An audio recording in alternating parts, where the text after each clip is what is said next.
সেনাবাহিনী যদি উপস্থিত থাকেন তো অসুবিধা কি? সেনাবাহিনী থাকলো, সেনাবাহিনী হয়তো স্ট্রাইকিং ফোর্স হিসেবে থাকবে এবং আমাদের ছেলেমেয়েরা আজকাল এত বেশি কনসিয়াস, একদম সামান্য সূক্ষ্মতম এদিক সেদিক হইলে তারা নিজেরাই খুঁজে বের করে ফেলবে। এই নির্বাচনে আপনার এত সহজ হবে না। ওই ভোটের বাক্স, ব্যালট বাক্স চিন্তা করা, রাতের ভোট দিনের ভোট রাতে করা, ইত্যাদি ইত্যাদি, ডামি প্রার্থী, এগুলো হবে না। ডাকসু নির্বাচন কি জাতীয় নির্বাচনের ক্ষেত্রে কোনো ধরনের প্রভাব ফেলতে পারে কিনা?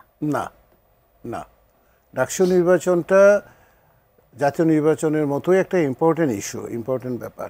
আমি নিজেও একবার ডাকসু নির্বাচনে প্রার্থী হয়েছিলাম বহু আগে। ডাকসু নির্বাচনটা খুব জরুরি এবং ডাকসু নির্বাচনটা যেভাবে ঢাকা বিশ্ববিদ্যালয় অর্গানাইজ করছে এখন পর্যন্ত এক্সেলেন্ট। এবং ডাকসু নির্বাচনে যারা নির্বাচন কমিশনার এবং যারা আছেন তারা যেভাবে জিনিসটা ম্যানেজ করছেন, আমরা ওনাদের উপরে ট্রাস্ট রাখতে পারি। আমি প্রত্যেকজনকে চিনি ব্যক্তিগতভাবে, যেহেতু আমি ঢাকা বিশ্ববিদ্যালয়ের শিক্ষক।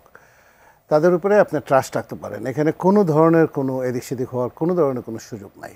এবং ঢাকা বিশ্ববিদ্যালয়ের বর্তমান ভাইস চ্যান্সেলর যিনি আছেন, এই যে পার্সন ইন্টিগ্রিটি, যথেষ্ট ইন্টিগ্রিটি সম্পন্ন ব্যক্তি, এখানে কোনো ধরনের কোনো সমস্যা নাই। কিন্তু যেটা অপূর্ব একটু আগে বলল যে আপনার ঢাকা বিশ্ববিদ্যালয়টা এমন একটা এলাকাতে অবস্থিত এবং আপনি আশেপাশের যে বাস্তবতাটা আপনি যদি খেয়াল করেন, আশেপাশের যে নেইবারহুড, সেই সমস্ত নেইবারহুডটা কিন্তু মানে সব কিছু কনসিডারেশনে নিয়ে সেনাবাহিনী যদি উপস্থিত থাকেন তো অসুবিধা কি? সেনাবাহিনী থাকলো, সেনাবাহিনী হয়তো স্ট্রাইকিং ফোর্স হিসেবে থাকবে, হয়তো কাজেই লাগবে না, কিন্তু তাদের উপস্থিতিটা একটু, আমি এখন পর্যন্ত কোনো ধরনের কোনো থ্রেট দেখছি না। কেন দেখছি না? কারণ ঢাকা বিশ্ববিদ্যালয় তো সূতিকাগার। এখানে ক্রিয়াশীল যে সমস্ত রাজনৈতিক সংগঠনগুলো আছে তারা নিজেরাই ব্যানগার্ডের মতো ভূমিকা পালন করতে পারবে। আর ঢাকা বিশ্ববিদ্যালয়ে এত বেশি পরিমাণে সাংবাদিকরা মুভ করেন, এত বেশি পরিমাণে কনসিয়াস সিটিজেনরা মুভ করেন এবং আমাদের ছেলেমেয়েরা আজকাল এত বেশি কনসিয়াস, একদম সামান্য সূক্ষ্মতম এদিক সেদিক হইলে তারা নিজেরাই খুঁজে বের করে ফেলবে। অথবা যদি কোনো ধরনের ঝামেলা হয় তারা নিজেরাই সক্ষম এটাকে প্রটেস্ট করার জন্য, তারা পারবে এটা। তারপরেও সেনাবাহিনী যদি উপস্থিত থাকে অসুবিধা তো কিছু নাই। এবং একই সঙ্গে আপনার জাহাঙ্গীরনগর বিশ্ববিদ্যালয়ে তো তারা চেয়েছে, তারাও পাচ্ছে। আর আপনার দেশব্যাপী যে নির্বাচন হবে সেখানে সেনাবাহিনী তো অসুবিধা নেই। আপনি যেটা বললেন যে তখন কি হতে পারে, সেখানে সেনাবাহিনী তো থাকবেই। সেনাবাহিনী যে পরিমাণ সেনাবাহিনী আমাদের আছেন, ওনারা সারা বিশ্বে পিসকিপিংয়ে যান, শান্তি।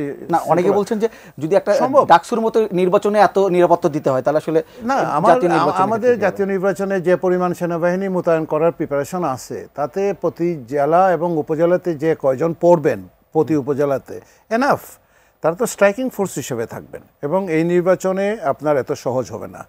ওই ভোটের বাক্স, ব্যালট বাক্স চিন্তা করা, রাতের ভোট দিনের ভোট রাতে করা, ইত্যাদি ইত্যাদি, ডামি প্রার্থী, এগুলো হবে না। এগুলো নিয়ে আমাদের স্ট্রাইকিং ফোর্স হিসেবে থাকবে। তবে ডাকসু নির্বাচনটা আমি মনে করি যে উৎসাহ উদ্দীপনার ভিতরে দিয়ে যাচ্ছে, তা ডাকসু নির্বাচনকে নিয়েই ব্যস্ত এবং ঢাকা বিশ্ববিদ্যালয়ের ভিতরে তার একটা অবস্থান থাকবে। রেজাল্ট কী হবে সেটা বোঝা যাবে পরে, আমাদের ছেলেমেয়েরা যাদেরকে পছন্দ করে তাদেরকে দিবে। কিন্তু এটা ন্যাশনাল ইলেকশনের ভিতরে জাতীয় নির্বাচনের প্রভাব পড়বে, সেটা টোটালি দুইটা আলাদা ডিসকোর্স।